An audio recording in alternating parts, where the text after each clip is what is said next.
عامر خان سے میری ملاقات ہوئی، میں نے اس کو کوئی دین کی بات نہیں کی، صرف محبت تھی۔ اب تک اس کے میسج آتے کہ میں زندگی میں کسی سے متاثر نہیں ہوا، تم پہلے آدمی ہو جس سے میں متاثر ہوں، میں نے کوئی جادو کیا، صرف محبت۔ لوگوں کو محبت دو، قریب ہوں گے۔ میں جب گیا بڑی مشکل سے اللہ نے، ملاقات کا کوئی راستہ ہی نہیں تھا، وہ مجھے نہیں جانتا تھا، میں اسے نہیں جانتا تھا، تو کوئی موقع نہیں مل رہا تھا ملاقات کا، تو اللہ نے شاہد آفریدی کو بھیج دیا۔ شاہد آفریدی اس کی دوستی تھی، ہمارا جو کرکٹر ہے، میں نے اس سے فون پر کہا یار میری ملاقات تو کرا، اس نے ملاقات کروائی، تو اس نے مجھے کہا آدھا گھنٹہ ہے، آدھا گھنٹہ۔ جب میں پہنچا میکسیمم پونا گھنٹہ، میں نے ٹھیک، میں گیا تو وہ سہما ہوا چہرہ کہ بھئی مولانا آ گیا، پتہ نہیں کیا کہیں گے، بھئی یہ تو کیا کر رہا ہے، تو حرام کر رہا ہے، ناچ رہا ہے، گا رہا ہے، توبہ کر، ابھی تیرے لیے دوزخ کا فیصلہ ہو جائے، پتہ نہیں کیا ہوگا، وہ ڈرا ہوا سہما ہوا تھا۔ تو میرا ایک دور کالج لائف تھا، میرے اللہ نے مجھے ہدایت دی، اور میں 3 دن کے لیے میں اس دوست کو، اس کی نسلوں کو دعائیں دیتا ہوں جو مجھے زبردستی پکڑ کے لے گیا، نہ میرا تبلیغ سے کوئی تعلق، نہ واسطہ، نہ میں کوئی ان سے متاثر۔ ایک لڑکا تھا، بنگالی تھا، گشت کرتا تھا، لیکن میں اس سے ذرا متاثر نہیں ہوا، میرا دوست متاثر ہو گیا تھا، تو میں تو ان کے قریب سے نہیں گزرتا تھا، تو وہ اور میں اسکول میں اکٹھے آ رہے تھے، کالج میں اکٹھے آ رہے تھے، تو وہ متاثر ہوا، وہ 3 دن کے لیے جا رہا تھا، تو مجھے بتائے بغیر میرا ہاتھ پکڑ کے لے گیا، مجھے کام ہے چلو میرے ساتھ، اور میں اس کو انکار نہیں کر سکتا تھا، یہ میرا اس کا تعلق تھا، اب بھی اسی طرح بھائیوں جیسا تعلق، میں اس کا احسان ماں، مجھے زبردستی لے گیا۔ ہمارے پنجابی کی مثال ہے، کبے نو لت لگی وہ سیدھا ہو گیا، وہ جو ہوتا ہے ہنچ بیک ہوتا ہے نا، اس کو کسی نے لات ماری تو وہ سیدھا ہو گیا، مہربانی بھائی تیری لات سے میں سیدھا ہو گیا، تو مجھے تو وہ کبے والی لت پہ گئی، تو اللہ نے مجھے اس طرف لگا دیا۔ اور جب میری کالج لائف، میں نے کالج کا بہترین سنگر تھا، اسکول کا بہترین، یہ جنید جمشید کیا ہے جو اس زمانے میں یہ سارا کو اٹھایا میں نے سارا کیا ہے، تو اب وہ بیچارہ ایسے بیٹھا ہوا، تو میں نے اس سے بیٹھتے ہی فلموں کی باتیں شروع کر دی، اور تھوڑی دیر بعد میں نے محسوس کیا کہ فرام 60 to 72 جو فلم انڈسٹری کو جتنا میں جانتا تھا اتنا وہ نہیں جانتا تھا، تو اس کے اوپر میرے علم کا روپ پڑ گیا، اس کی لائن کا علم تھا نا، تو حیران پریشان، یہ واز تو ہو رہے، تو کبھی دلیپ کمار کی باتیں شروع ہو گئیں، کبھی راج کپور کی شروع ہو گئی، اور کبھی محبوب صاحب شروع ہو گئے، کبھی مدن موہن شروع ہو گئے، وہ آدھا گھنٹہ تو یوں ہی گزر گیا۔ تو آدھے گھنٹے کے بعد میں نے کہا جی ہمارا تو ٹائم اوور کا نہیں، اٹھیں چلے ادھر چل کے بیٹھتے، وہ کھانے کی ٹیبل پر تھے تو وہاں جا کے بیٹھ گئے، پھر وہی باتیں شروع ہو گئی۔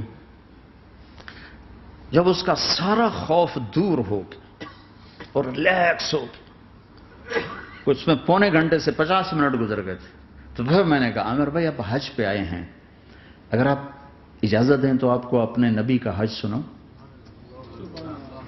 کہنے لگے ہاں جی ضرور سنائی۔ پھر میں 1.25 گھنٹہ بولتا رہا، اور وہ ایسے کر کے یہاں سے وہ یوں نہیں ہوا، 1.25 گھنٹہ ایسے بیٹھ کے یوں سنتا، ہلا نہیں اپنی جگہ سے۔ لوگ محبت کے بھوکے ہیں، تم فتوے دینا شروع کر دیتے۔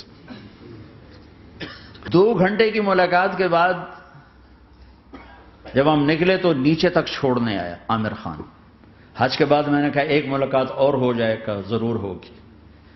پھر اس کا میسج آیا کہ میں مدینے چلا گیا ہوں، معذرت چاہتا ہوں۔ میں نے کہا میں مدینے آ جاؤں گا، میں مدینے پہلے ہو آیا تھا حج سے پہلے۔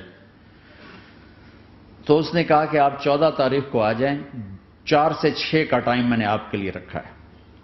تو میں، جنید اور ایک اور ساتھی ہم دوبارہ وہاں چلے گئے 4 بجے، 4:15 ہم اس کے ساتھ ہماری سٹنگ شروع ہوئی، 4:15 سے 10:15 تک 6 گھنٹے مسلسل، اور اس کے ماتھے پہ ذرا نشان نہیں آیا کہ میں بور ہو رہا ہوں۔ اور اس کے بعد ہم اٹھے، اس کا جی نہیں چاہ رہا تھا کہ ہم اٹھ کے چلے جائیں، محبت۔ پھر ایک امتحان پڑ گیا، میں اجتماع میں تھا رائمنڈ کے پچھلے سال، اس کا میسج آ گیا میری فلم تلاش آ رہی، اس کی کامیابی کی دعا کرو۔ اے چنگی بڑی، میں کہا اب کیا کروں،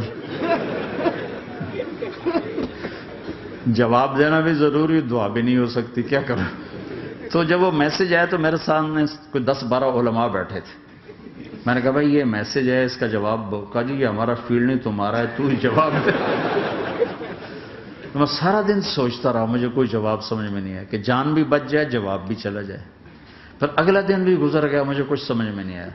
میں عصر کا وضو کر رہا تھا، ایک دم اللہ نے ایک مضمون دل میں ڈالا، تو میں نے فوراً بیٹھ کے اس کو میسج کیا کہ عامر بھائی، جو کریٹو ہوتا ہے نا ذہن، یہ اللہ کسی کسی کو دیتا ہے، تخلیقی ذہن یہ اللہ تعالیٰ کسی کسی کو دیتا ہے، ہر ایک کو نہیں دیتا، اور یہ اللہ کی بہت بڑی عطا ہوتی ہے۔ اور میں نے تمہارے ساتھ جو وقت گزارا اس میں نے دیکھا کہ اللہ نے تمہیں تخلیقی ذہن دیا ہے، تم کریٹر ہو۔ اور جو لوگ اس ٹائپ کے ہوتے ہیں وہ کامیابی ناکامی کی پرواہ نہیں کرتے، وہ اپنے کام سے کام رکھتے ہیں۔ آپ کا بھائی، تو فوراً اس کا میسج آیا، آپ ٹھیک کہہ رہے ہیں، آپ ٹھیک کہہ رہے ہیں۔ بات ہو گئی پہ میں تھا ہانگ کانگ، میں نے وہاں سے اس کو میسج کیا، دیکھو کسی مصروف آدمی کو براہ راست فون نہ کیا کرو، میسج کیا کرو کہ میں آپ کو فون کر سکتا ہوں، چونکہ میں اس کا بہت ستایا ہوا، بہت ستایا۔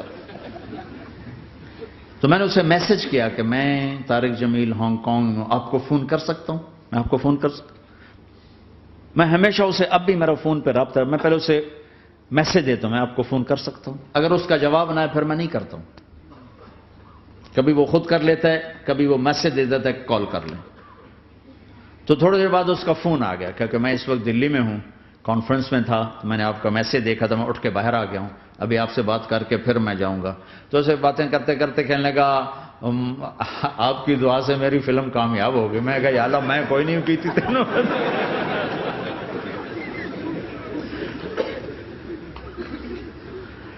بھائیو محبتیں بانٹو، نفرتیں تو پہلے ہی بہت پھیل چکی۔ نشہ پلا کے گرانا تو سب کو آتا ہے، مزہ تو تب ہے کہ گرتے کو تھام لے سب۔